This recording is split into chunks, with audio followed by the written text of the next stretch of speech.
Alam mo ba, isa sa mga pinakamalaking laban ng kabataan ngayon ay ang pagkalulong sa pornography.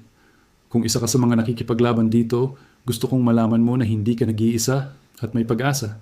Huwag kang matakot dahil ang isyung ito ay may solusyon at ang pinakamalakas na sandata natin ay nasa salita ng Diyos.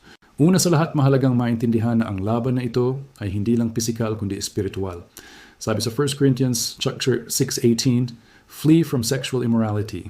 All other sins a person commits are outside the body, but whoever sins sexually sins against their own body." Kaya ang unang hakbang ay ang desisyon na talikuran ito. Kailangan nating aminin sa sarili natin at sa Diyos na may problema at kailangan natin ng tulong. Hindi ito tanda ng kahinaan, kundi ng katapangan. Pangalawa, palitan natin ang pumapasok sa isip natin. Sabi sa Philippians chapter 4:8, "Finally, brothers and sisters, whatever is true, whatever is noble, whatever is right, whatever is pure, whatever is lovely, whatever is admirable, if anything is excellent or praiseworthy, think about such things." Imbes na hayaang malason ng maruming imahe ang isip natin, punuin natin ito ng mga bagay na galing sa Diyos. Magbasa ka ng Bible, makinig ka ng worship songs, o manood ng mga content na nag-e-encourage sa'yo.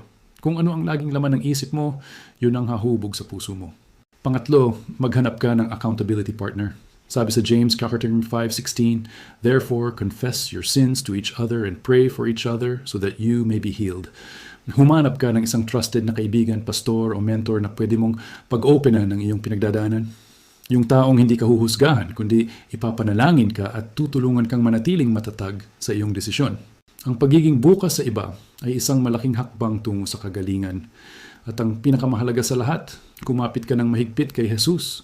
Sabi sa 2 Corinthians 5:17, "Therefore, if anyone is in Christ, the new creation has come, the old has gone, the new is here." Sa pamamagitan ni Kristo, binibigyan tayo ng bagong simula. Sa tuwing natutukso ka, tumawag ka sa pangalan niya. Hingin mo ang lakas na galing sa Kanya. Hindi Kanya pababayaan. Tandaan mo, ang laban na ito ay hindi mo kailangang harapin mag-isa. May Diyos kang kasama na mas malakas kaysa sa anumang tukso o adiksyon. Kung kailangan mo ng karagdagang tulong o may gusto kang kausapin, huwag kang mag-atubiling mag-reach out sa inyong local church o sa mga mental health professionals. Nandyan sila para tumulong. Salamat sa panonood. Kung nakatulong sa iyo ang video na ito, i-like at i-share mo para mas marami pa tayong matulungan. Huwag kalimutang mag-subscribe para sa mas marami pang content na tulad nito. Mag-iingat ka palagi.